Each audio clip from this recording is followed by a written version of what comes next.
Assalamualaikum warahmatullahi wabarakatuh. Kami dari PSDA kelas AB akan mempresentasikan mengenai Minapolitan di Kabupaten Pesisir Selatan, Sumatera Barat.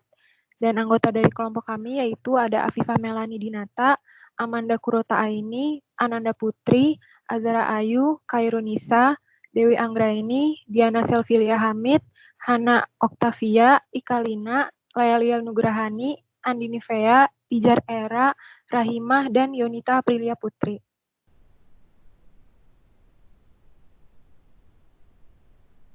Dan berikut outline yang ada di PPT kami. Yang pertama ada pendahuluan yang berisi latar belakang Minapolitan dan Kabupaten Pesisir Selatan Sumatera Barat, dan juga terdapat alasan mengenai Kabupaten Pesisir Selatan yang dijadikan sebagai daerah Minapolitan serta tujuannya. Lalu yang kedua ada isi dan pembahasan yang mencakup isi dari PowerPoint yang kami sajikan nanti, dan yang terakhir ada penutup serta ada daftar acuan.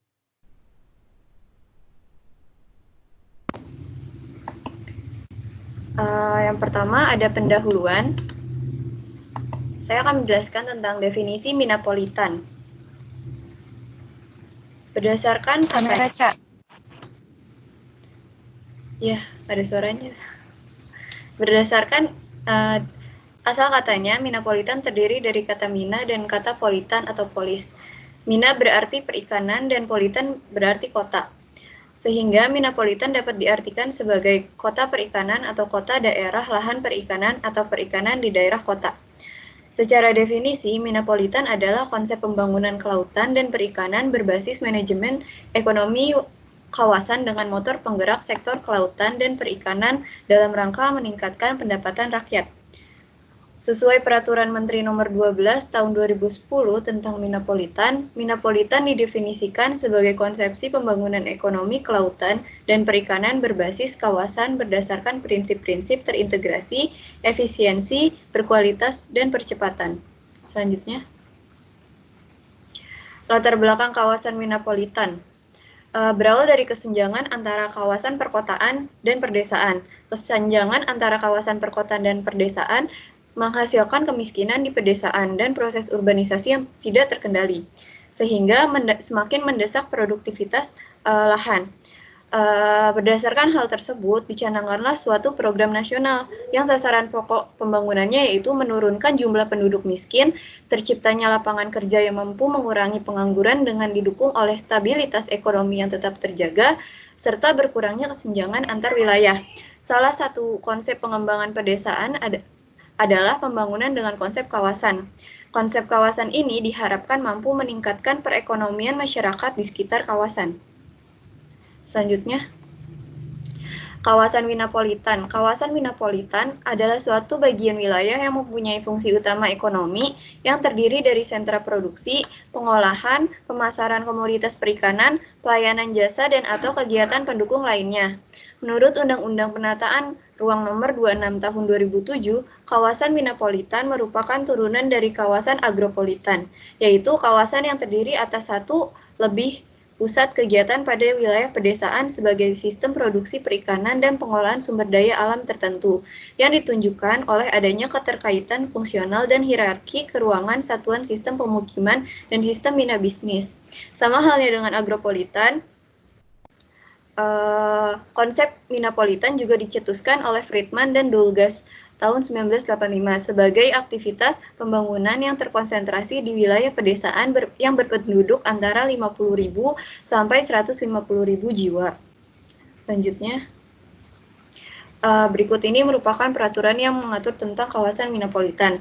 Ada keputusan nomor 36/ Menteri tahun 2011 tentang perubahan atas keputusan MKP nomor KEP 32/MEN/2010 tentang penetapan kawasan Minapolitan, yaitu dari awalnya terdapat 197 kawasan Minapolitan sehingga sekarang menjadi 223 kabupaten per kota di wilayah Indonesia sebagai kawasan Minapolitan.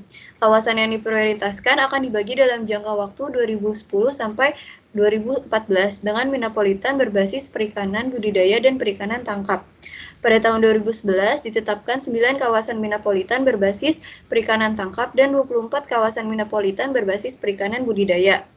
Yang kedua ada keputusan Menteri Kementerian Perikanan nomor 35 tahun 2013 tentang penetapan kawasan Minapolitan, yaitu ada 179 kabupaten kota dengan 202 lokasi yang dibagi menjadi 145 kawasan Minapolitan berbasis perikanan budidaya dan 57 kawasan Minapolitan berbasis perikanan tangkap. Selanjutnya,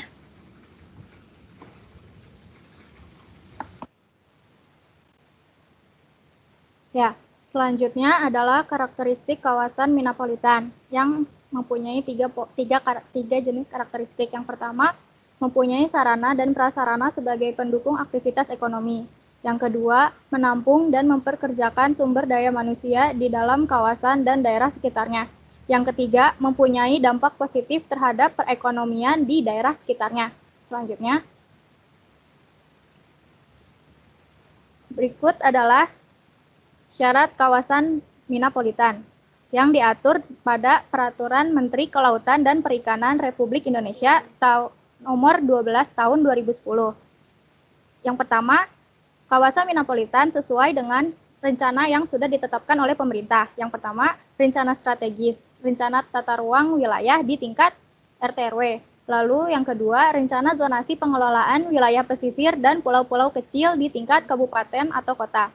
Yang ketiga, rencana pengembangan investasi jangka menengah di tingkat daerah. Lalu syarat yang kedua, memiliki komoditas unggulan di bidang kelautan dan perikanan dengan nilai ekonomi tinggi. Syarat yang ketiga, letak geografi kawasan yang strategis dan secara alami memenuhi persyaratan untuk pengembangan produk unggulan kelautan dan perikanan.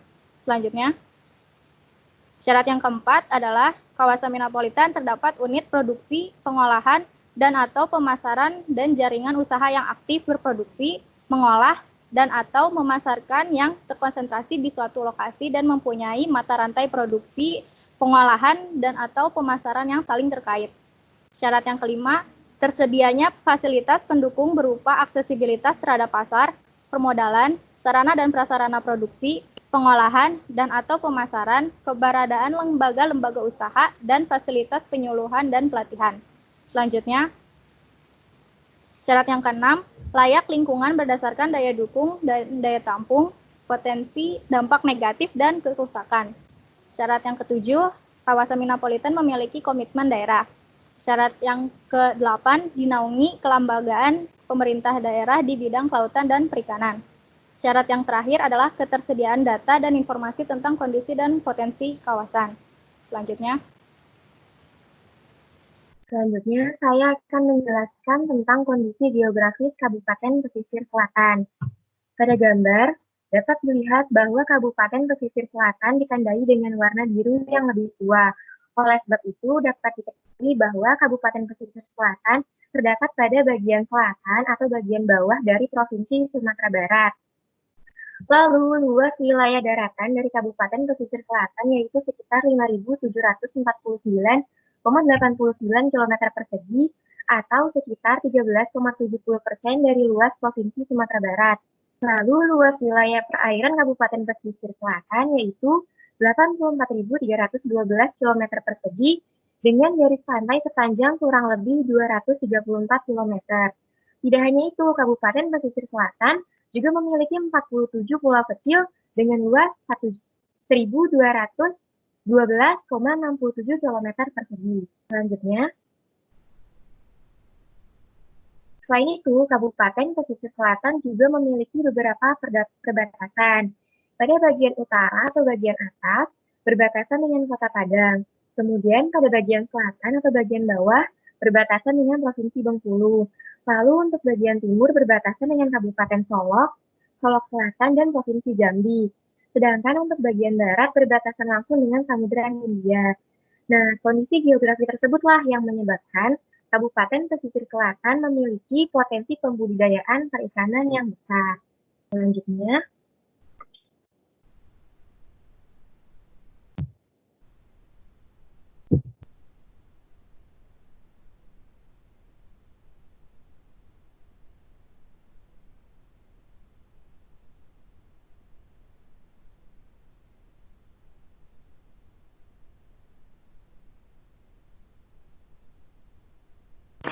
Kehidupan sosial masyarakat Kabupaten Pesisir Selatan akan dibacakan oleh Pijar Era Budiman.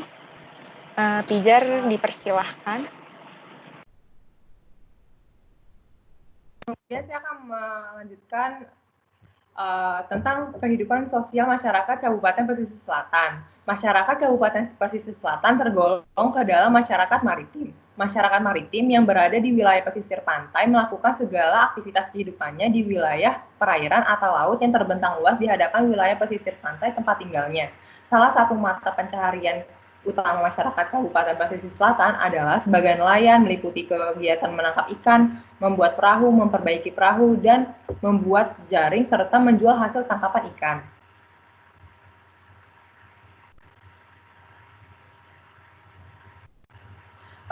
Kemudian masih sama tentang kehidupan sosial masyarakat. Masyarakat pesisir selatan memiliki tradisi budaya bahari seperti tradisi Malimawan Pasia, Baralek Pasia, dan Ratik Tulak Bala. Yang masih tetap dilakukan hingga saat ini. Tradisi-tradisi ini bertujuan untuk menghormati dan berterima kasih pada laut sebagai sumber penghidupan nelayan yang telah memberikan hasil tangkapan yang memuaskan bagi para nelayan. Selain menjadi nelayan, sebagian masyarakat Kabupaten Pesisir Selatan menjadikan petani sebagai profesi utama mereka. Mereka bertani tanaman kelapa, semangka, jagung, terutama sawit, dan jenis tanaman lainnya. Mengapa masyarakat pesisir selatan ada yang bertani dan bernelayan? Berikut alasan-alasan dan faktor-faktornya. Faktor yang menyebabkan sebagian masyarakat Kabupaten Pesisir Selatan tidak tertarik untuk bekerja dan memanfaatkan sektor kelautan adalah: pertama, permasalahan ekonomi kelautan yang semakin diperumit, mulai dari razia alat tangkap, birokrasi pengurusan surat izin kapal yang dipersulit, dan mahalnya harga bahan bakar. Kemudian, tidak memiliki modal untuk membeli kapal beserta alat tangkap selama melaut. Selanjutnya, masyarakat ini mempunyai lahan dan tanah yang cukup luas apabila digunakan untuk bertani. Jadi, masyarakat di pesisir ini tidak hanya menjadi nelayan, tapi juga ada yang berkebun, bertani, dan juga ada yang memiliki dua-duanya. Jadi kalau misalnya ada yang menjadi nelayan, juga ada yang menjadi bertani, bahkan ada yang dua-duanya, karena kalau misalnya hanya bernelayan, pendapatannya itu tidak cukup untuk kehidupan mereka, jadi mereka harus mencari pekerjaan yang lain untuk menghidupi keluarganya. Berikut gambar untuk nelayan di Kabupaten Pesisir dan petani sawit di Kabupaten Pesisir Selatan. Selanjutnya, alasan mengapa Kabupaten Pesisir Selatan akan dijelaskan oleh teman saya. Nah, sekarang setelah kita mengetahui kondisi geografis, kondisi sosial di masyarakat, sekarang kita masuk ke pertanyaan, kenapa sih Kabupaten Pesisir Selatan dapat dijadikan sebagai kawasan metropolitan? Nah, pastinya untuk memutuskan daerah pesisir selatan dijadikan kawasan metropolitan itu diawali dari timbulnya suatu permasalahan. Permasalahan tersebut adalah adanya ketidaksesuaian antara ekspektasi dan realita pemerintah terhadap jalannya perekonomian yang ada di Kabupaten Pesisir Selatan. Kabupaten Pesisir Selatan itu menerapkan, jadi ada satu daerah yang dijadikan sebagai pusat laju pertumbuhan ekonomi, sehingga daerah tersebut memiliki perekonomian yang lebih baik dibandingkan daerah di sekitarnya. Dengan penerapan tersebut, pemerintah tuh berekspektasi atau berharap akan terjadinya yang namanya trickle back effect, di mana trickle back effect menyatakan daerah dengan perekonomian yang maju membawa dampak yang baik bagi daerah di sekitarnya yang memiliki perekonomian kurang maju. Dengan adanya trickle back effect ini, pemerintah berekspektasi bahwa lambat laun akan terjadi pengikisan gap perekonomian antara daerah pusat perekonomian dan daerah sekitarnya gitu.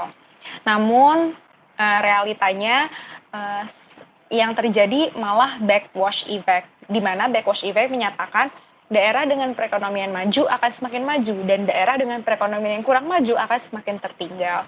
Dari permasalahan inilah akhirnya muncul ide untuk menjadikan Kabupaten Pesisir Selatan sebagai kawasan metropolitan sebagai solusi dari permasalahannya.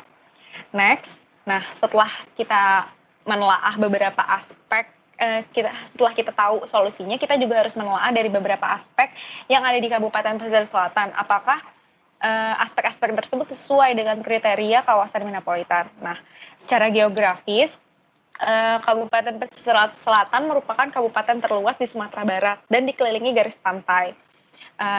Seperti yang tadi sudah dijelaskan pada keadaan geografis bahwa Kabupaten Pesisir Selatan itu dikelilingi oleh garis pantai. Garis pantainya itu sampai sepanjang 234 km. Kemudian ketika kita berpikir tentang pantai, pasti yang muncul di pikiran kita itu adalah keindahan alam. Nah, selain memiliki keindahan alam, Kabupaten Pesisir Selatan juga memiliki kekayaan biota laut, yang mana komoditas unggulannya berupa ikan kerapu, macan, rumput laut, dan udang windu. Namun, sayangnya potensi-potensi tersebut belum dimanfaatkan dengan optimal oleh masyarakat sekitar. Bahkan menurut data dari Badan Pusat Statistik, pemanfaatan potensi perikanan dan potensi perikanan dan kelautan pada Kabupaten Pesisir Selatan itu baru 35%. Next. Nah, kalau secara ekonomi, balik lagi ke efek dari kekayaan biota laut dan komoditas unggulannya tersebut tidak dikelola dengan baik oleh masyarakat pesisir selatan, akhirnya membawa dampak ke Kabupaten Pesisir Selatan, yaitu Kabupaten Pesisir Selatan memiliki nilai PDRB per kapita yang terendah di Provinsi Sumatera Barat. Dapat dilihat pada tabel, itu ada di nomor 2 yang sudah ditebalkan sedikit, bahwa nilainya itu selama dari 2003 dan 2007, dia memiliki nilai paling rendah di antara kabupaten-kabupaten lain yang ada, kota atau kabupaten lain yang ada di Sumatera Barat. Nah, PDRB itu apa sih? PDRB itu adalah produk domestik regional bruto yang merupakan nilai yang didapat oleh suatu daerah dari barang dan jasa yang dihasilkan dari berbagai macam kegiatan ekonomi di daerah tersebut. Jadi ketika PDRB-nya rendah, maka menunjukkan bahwa daerah tersebut itu belum menghasilkan barang atau jasa yang dapat membantu perekonomiannya secara baik. Gitu. Next akan dijelaskan oleh Nivea. Alasan lain dari Kabupaten Pesisir Selatan dijadikan sebagai kawasan metropolitan, yaitu karena laju pertumbuhan PDRB Kabupaten Pesisir Selatan berada di bawah rata-rata laju pertumbuhan Provinsi Sumatera Barat. Menurut data BPS tahun 2007, laju pertumbuhan PDRB Kabupaten Pesisir Selatan sebesar 5,31%, sedangkan rata-rata laju pertumbuhan PDRB Provinsi Sumatera Barat sebesar 6,05%, yang mana ini berarti rata-rata laju pertumbuhan Kabupaten Pesisir Selatan lebih rendah 0,74% daripada rata-rata laju pertumbuhan PDRB Provinsi Sumatera Barat.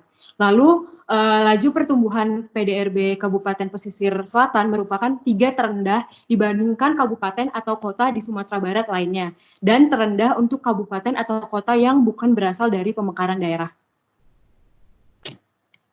Selanjutnya adalah tabel laju pertumbuhan PDRB Provinsi Sumatera Barat. Dapat dilihat pada tabel pada Kabupaten Pesisir Selatan yang berada di nomor 2, rata-rata laju pertumbuhan dari tahun ke tahun itu lebih rendah daripada rata-rata dari laju pertumbuhan PDRB Provinsi Sumatera Barat. Selanjutnya, alasan lainnya yaitu kontribusi subsektor perikanan. Menurut data BPS tentang kontribusi subsektor perikanan di Kabupaten Pesisir Selatan tahun 2003 sampai 2006, terlihat bahwa potensi kelautan belum diperoleh manfaatnya, hanya sebesar 2,86%, dan kontribusi terhadap EDRB hanya sebesar 2,64%. Kontradiksi antara potensi daerah dengan kondisi perekonomian masyarakat menunjukkan kelemahan daerah dalam mengelola potensi tersebut, sehingga diperlukan perencanaan pembangunan daerah yang bisa mengoptimalkan potensi tersebut.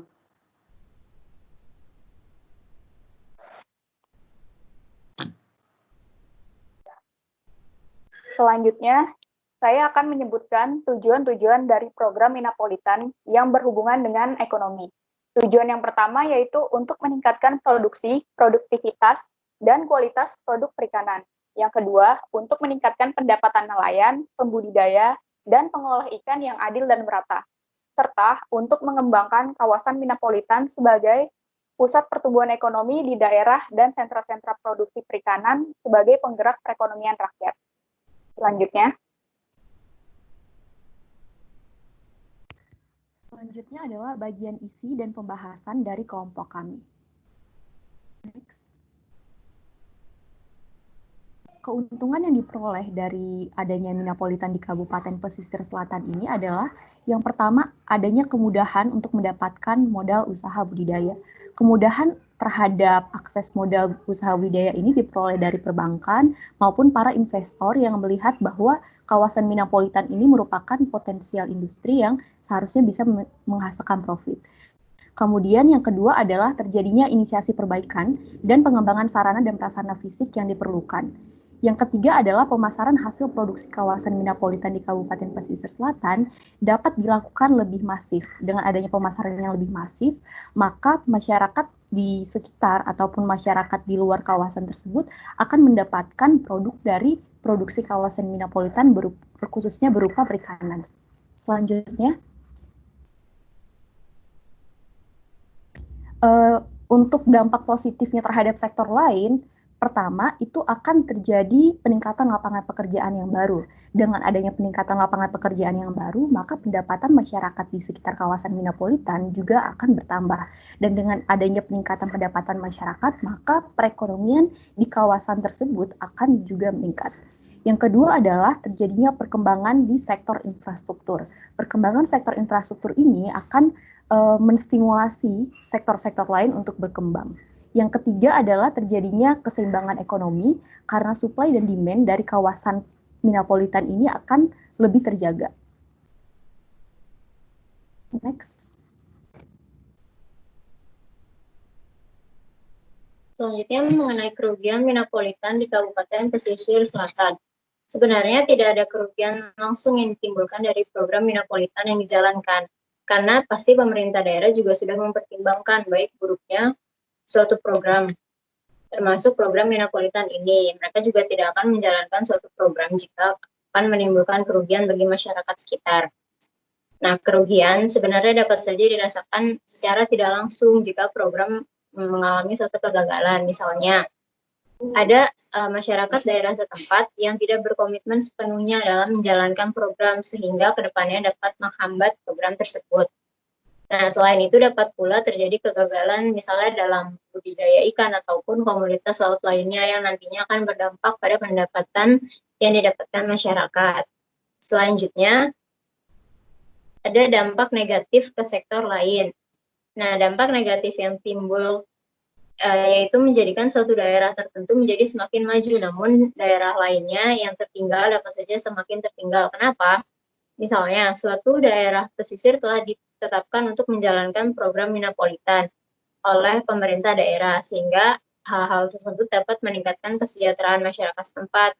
Namun, di wilayah lain, di wilayah pesisir juga, yang tertinggal, sebenarnya mereka membutuhkan bantuan pemerintah untuk meningkatkan kesejahteraannya, dan dirasa daerah tersebut cocok untuk menjalankan program Minapolitan, namun tidak kunjung ada program yang dijalankan, sehingga hal tersebut menjadikan daerah tersebut semakin tertinggal.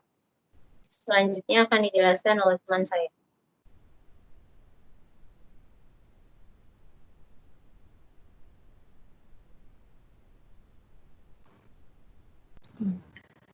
Ya, baik, berikutnya saya akan menjelaskan mengenai tantangan Minapolitan di Kabupaten Pesisir Selatan.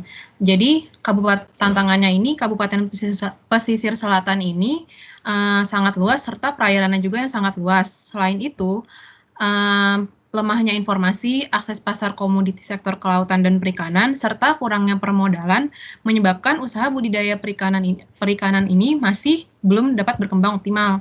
Lalu, berdasarkan data terbaru sektor kelautan dan perikanan Kabupaten Pesisir Selatan, terdapat beberapa peluang potensi investasi yang sampai saat ini statusnya masih butuh investasi. Di antaranya sebagai berikut. Pertama, cold storage untuk penyimpanan ikan. Nah, beberapa kecamatan yang masih membutuhkan cold storage ini diantaranya Koto 11 Tarusan, 4 Jurai, Lengayang, dan Linggo Sari Baganti. Kedua, pabrik es untuk pembekuan atau pengawetan ikan. Kecamatan yang membutuhkannya yaitu Koto 11 Tarusan, 4 Jurai, Lengayang, dan Linggo Sari Baganti. Kemudian jasa travel untuk pengangkutan ikan. Yang kecamatan yang masih membutuhkan jasa travel ini yaitu Empat Jurai dan Longayang. Lalu KIA Kerapu untuk pembibitan ikan kerapu.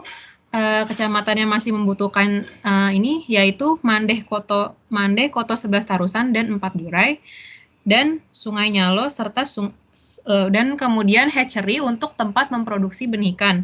Kecamatan yang masih membutuhkan hatchery ini yaitu Sungai Nyalo, Empat Jurai, dan Kecamatan Lenganyang.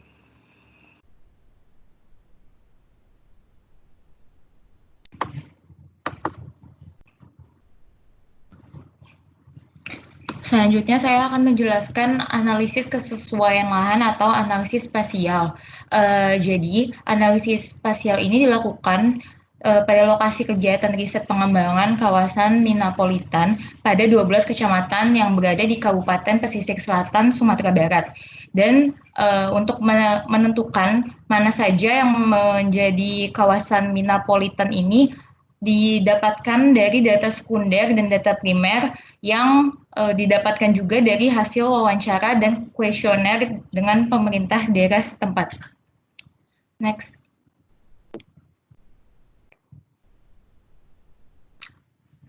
Kemudian untuk data primernya sendiri itu terdiri dari beberapa indikator, yaitu komoditas unggulan, kelembagaan pasar, kelembagaan pembudidaya, kelembagaan badan penyuluhan perikanan, sarana dan prasarana, kemudahan dalam pengurusan izin usaha budidaya, dan kemudahan dalam mendapatkan modal usaha budidaya. Kemudian untuk data sekunder ini didapatkan dari peta laut dari Dihidros TNI AL dengan skala 1:250.000. Kemudian peta geologi, peta Puslitbang Geologi Kelautan, data perikanan air tawar dan air laut dari Dinas Perikanan dan Kelautan Kabupaten Pesisir Selatan, Sumatera Barat. Dan untuk analisis spasialnya sendiri ini dibantu dengan sistem informasi geografis yang dibantu juga oleh software ArcGIS 9,3. Next. Berikut merupakan analisis tabular. Jadi untuk menentukan mana yang merupakan kawasan pengembangan Minapolitan itu dilakukan dengan mendata indikator-indikator dan kemudian dibobot dan mengkategorikan ketiga kawasan, yaitu kawasan Minapolitan, kemudian prakawasan Minapolitan 2, dan yang terakhir adalah prakawasan Minapolitan 1. Pembobotan dan pemberian nilai skor dari masing-masing kategori kawasan dilakukan berdasarkan dari hasil modifikasi antara pedoman umum yang telah ada dari pemerintah daerah dan dimodifikasi oleh peneliti dari jurnal tersebut. Next. Berdasarkan hasil analisis tabular tersebut itu diberikan skor 3 pada kategori kawasan Minapolitan utama. Kemudian skor 2 diberikan untuk prakawasan Minapolitan 2 atau disebut dengan kawasan pendukung. Kemudian skor 1 diberikan kepada semua indikator pada kategori prakawasan Minapolitan 1 atau kawasan penunjang. Next. Begitu merupakan langkah untuk mendapatkan peta pengembangan kawasan Minapolitan menggunakan software ArcGIS. Yang pertama, kita harus memasukkan dulu data sekunder yang telah saya sebutkan tadi, dan data primer yang terdiri dari ketujuh indikator dari Kabupaten Pesisir Selatan untuk dijadikan peta tematik dengan skala 1:250.000. Kemudian kita akan melakukan scoring terhadap seluruh tema peta, dan kemudian melakukan overlay antara seluruh tema peta sehingga kita mendapatkan peta komposit atau peta pengembangan kawasan Minapolitan di Kabupaten Pesisir Selatan, Sumatera Barat. Next. Berikut merupakan langkah-langkah scoring yang digunakan pada software ArcGIS. Yang pertama, kita harus menjumlahkan skor bobot dari tema peta. Kemudian kita akan menentukan kelas-kelas pada setiap hasil dari jumlah skor bobot menjadi kawasan metropolitan apabila jumlah skornya itu minimal 300 atau selebihnya. Yang kedua adalah kawasan metropolitan 1 atau kawasan penunjang dengan jumlah skor minimal 200 sampai dengan 299. Yang ketiga adalah kawasan metropolitan 2 atau kawasan pendukung, yaitu dengan jumlah skor 100 sampai 199. Next. Nah, berikut merupakan hasil overlay dari seluruh tema peta. Bisa kita lihat di sini ada perbedaan warna di antara kecamatan-kecamatan yang ada di Kabupaten Pesisir Selatan. Untuk warna yang paling tua di sini merupakan peta pengembangan kawasan metropolitan yang utama.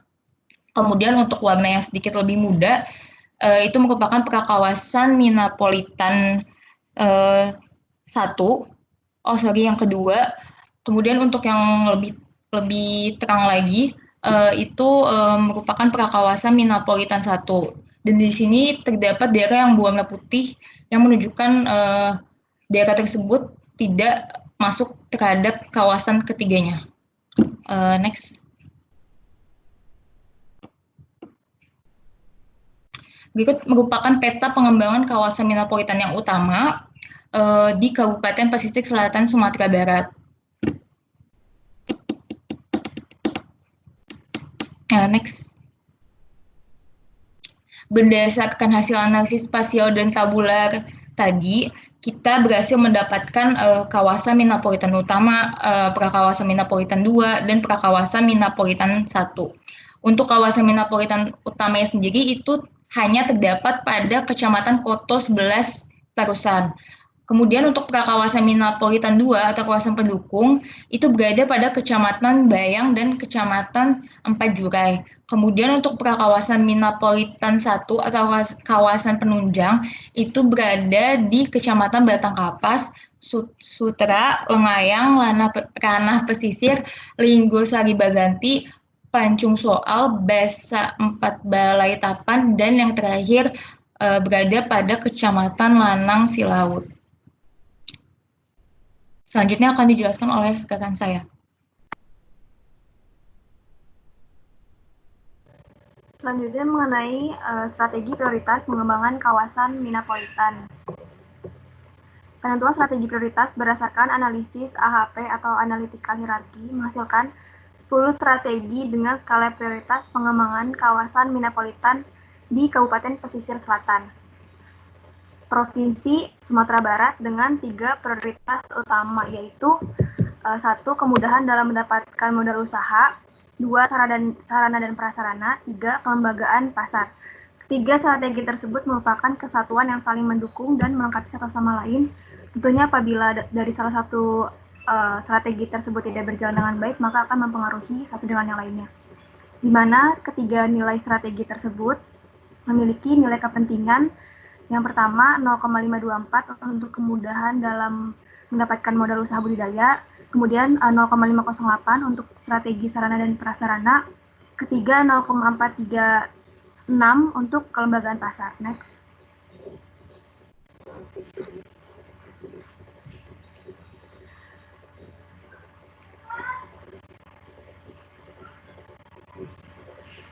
Selanjutnya adalah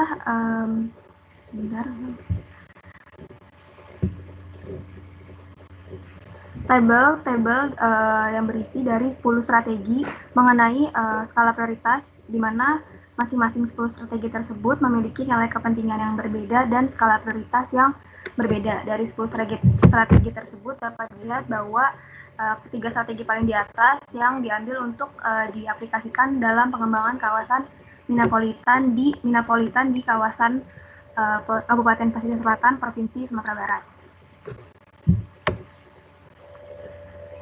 Next. Berikut adalah penjelasan dari 3 strategi yang dijadikan prioritas dalam mengembangkan kawasan metropolitan di Kabupaten Pesisir Selatan, Provinsi Sumatera Barat. Strategi yang pertama yaitu kemudahan dalam mendapatkan modal usaha budidaya. Sebagaimana yang kita tahu, modal merupakan persyaratan yang penting dalam menjalankan suatu usaha, sehingga apabila terjadi kesulitan dalam mendapatkan modal, tentunya juga akan mengganggu kelancaran dari usaha tersebut. Oleh karena itu, untuk mengatasi hal tersebut, dibuatlah suatu program pengkreditan bagi para petani melalui sistem KUR atau kredit usaha rakyat yang bekerja sama dengan lembaga keuangan dan mitra untuk memenuhi kebutuhan modal bagi para petani budidaya, sehingga para petani dapat tetap membuka usahanya dan diharapkan nantinya akan membuka lapangan pekerjaan baru bagi masyarakat di sekitarnya yang akan meningkatkan pendapatan sekitar masyarakat, tentunya juga akan meningkatkan pendapatan dan hasil produksi dari kawasan Minapolitan di daerah tersebut. Selanjutnya, strategi yang kedua adalah perbaikan dan pengembangan sarana dan prasarana fisik yang diperlukan guna memperlancar kegiatan Minapolitan. Strategi ini sangat penting untuk perencanaan pengembangan kawasan Minapolitan itu sendiri di Kabupaten Pesisir Selatan, Sumatera Barat, untuk mendukung kelancaran kegiatan dari lokasi produksi hulu hingga ke pemasaran atau ke hilir. Strategi yang ketiga yaitu mengenai mengembangkan pemasaran hasil produksi kawasan Minapolitan ke luar kawasan. Strategi ini berkaitan dengan kelembagaan pasar atau dari proses pemasaran hasil produksi di kawasan Minapolitan itu sendiri yang didukung oleh lokasi lahan yang strategis di mana Kabupaten Pesisir Selatan lokasinya dekat dengan ibu kota provinsi dan pemerintah provinsi tersebut telah menetapkan atau mengeluarkan kebijakan bahwa Kabupaten Pesisir Selatan Sumatera Barat merupakan kawasan Minapolitan. Tentunya hal ini merupakan poin plus yang berpotensi untuk memasarkan dan terus mengembangkan hasil produksi dari kawasan Minapolitan di Kabupaten Pesisir Selatan Provinsi Sumatera Barat kepada masyarakat umum di luar kawasan. Tentunya dari ketiga strategi tersebut dibutuhkan adanya peran dan dukungan dari semua pihak, terutama dari masyarakat dan pemerintah di lokasi atau di daerah tersebut, agar pengembangan kawasan Minapolitan di Kabupaten Pesisir Selatan Provinsi Sumatera Barat dapat dikenal oleh masyarakat luas dan terus dikembangkan hasil produksinya. Selanjutnya akan dilanjutkan oleh teman saya. Oke, selanjutnya bagian penutup. Kita masuk ke kesimpulan.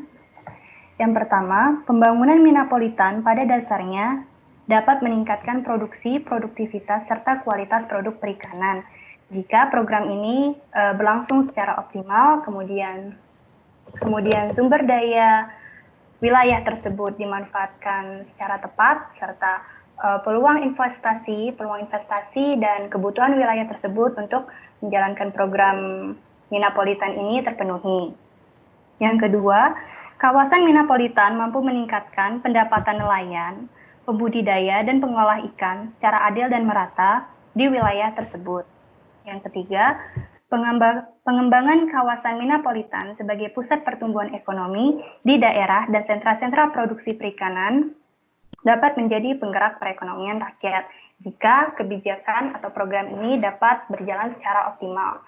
Sebab jika program berjalan secara optimal, ekspektasi pemerintah dapat terjadinya trickle back effect antara kawasan Minapolitan dan daerah di sekitarnya dapat terwujud. Sedangkan jika program Minapolitan ini tidak berjalan secara optimal, tidak berjalan secara maksimal, akan terjadi backwash effect di mana malah terjadi kesenjangan perekonomian antara wilayah Minapolitan dan wilayah di sekitarnya.